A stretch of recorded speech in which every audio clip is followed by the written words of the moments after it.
பிறக்கும்போது எந்த நட்சத்திரத்தில் நட்சத்திர பாதத்தில் சந்திரன் இருந்தாரோ அந்த நட்சத்திரம் தான் நம்முடைய சொந்த நட்சத்திரம்.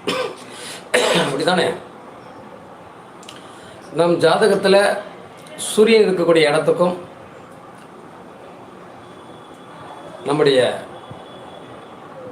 லக்கணத்துக்குமான கணிப்பை கணிக்கிறதுக்கு காரணம், லக்கணம் எங்கே இருக்குன்னு கணிக்கிறதுக்கு காரணம் இந்த சூரியனை வச்சு, சூரிய உதயத்திற்கும் சூரியன் இருக்கக்கூடிய இடத்தையும் வச்சு தான் லக்கணம் கணிக்கப்படுகிறது. இப்படி ஒவ்வொரு ராசி நட்சத்திரத்துக்கும் ஒரு விஷயம் இருக்கும். நிறைய நண்பர்கள் நம்மகிட்ட கேட்குற கேள்வி, எந்த காலகட்டங்களில் என்னுடைய பொருளாதாரம் உயரும், எந்த காலகட்டங்களில் நான் போராடி கொண்டிருக்கக்கூடிய வாழ்க்கைக்கு ஒரு முடிவு வரும்.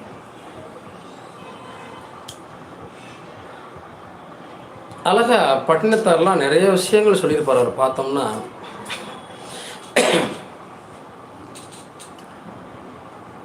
மக்கள், மனைவி, இது எல்லாமே நமக்கு இல்லைன்னு போகுது. ஒரு நாளைக்கு நம்ம எல்லாத்தையும் திறந்துட்டு பணமாக தான் போக போகிறோம் அப்படிங்கிற விஷயத்த ரொம்ப அற்புதமாக ஒரு விஷயத்த சொல்லியிருப்பார். அப்படிப்பட்ட காலகட்டத்தில் இந்த மனித பிறவியாக பிறந்த நம்ம எவ்வளவோ விஷயங்களை கடந்து நம்ம வாழ்க்கையை கொண்டு போக வேண்டியது. அந்த வகையில் ஒவ்வொரு லக்கணத்திற்கும் எந்த இடத்தினுடைய அதிபதியின் திசா புத்திகளில் நாம் பணக்காரனா, கோடீஸ்வரனா, உயர்ந்த இடத்தை பிடிக்க முடியும் அப்படின்னு சொல்லுவாங்க. ஒவ்வொருத்தருடைய ஜாதகத்திலையும் இந்த தனஸ்தானம் அப்படிங்கிற விஷயம் முக்கியமாக பேசப்படும். அங்கேருந்து தான் உனக்கு பணம் வரும். பணம் வருவதற்கான இடம் என்பது உன் ஜாதகத்தில் 2ஆம் இடம். அப்போ அந்த இடத்தின் அமைப்பை பொறுத்து தான் உன்னுடைய காசு எங்கேருந்து வரும்னு தெரியும், பணம் எங்கேருந்து சம்பாதிப்பாயின்னு தெரியும் அப்படின்னு சொல்லுவோம். இங்கே ஒரு விஷயம், ஒரு மனிதனுக்குரிய பாக்கியத்தை தருவதற்கு கூட 9ஆம் இடம் சப்போர்ட் பண்ண வேண்டியிருக்கு. பூர்வ புண்ணியத்தை, உடைய தாத்தா பாட்டி காலங்களில் இருந்த பூர்வ புண்ணியத்தின் மூலமாக நமக்கு ஏதாவது கிடைக்கணும்னா 5ஆம் இடம் கனெக்ட் ஆக வேண்டியிருக்கு. அப்போ ஒவ்வொருத்தருக்கும் 5ம் 9ம் நிச்சயமாக தேவைப்படுது. இந்த 5, 9 லக்னாதிபதி அந்த யோகத்தையெல்லாம் அனுபவிக்கிற பவர் வேணும் இல்லையா? அதுக்குரிய கிரகம் இது லக்கணம். அப்போ இந்த விஷயங்கள் எல்லாம் சரியாக இருக்கிற போது நமக்கு சரியான பலன் கிடைக்க ஆரம்பிச்சிடும். லக்னாதிபதி பலம் பெற்று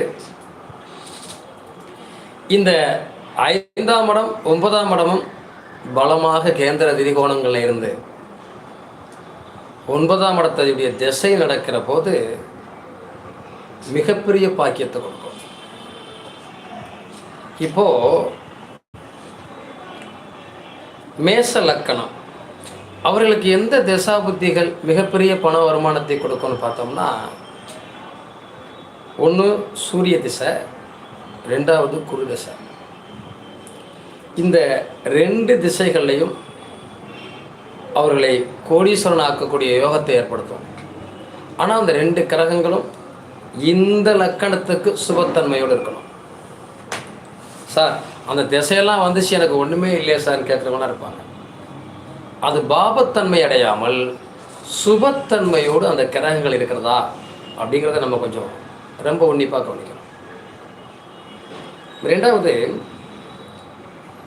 உங்களுடைய லக்கணத்துக்கு, அதாவது மேச லக்கணத்துக்கு 2ஆம் இடத்து அதிபதி சுக்கிரன், 11ஆம் இடத்து அதிபதி சனி. இந்த 2 கிரகங்களும் இணைந்து திசாபுத்திகள் நடத்துகிறதா?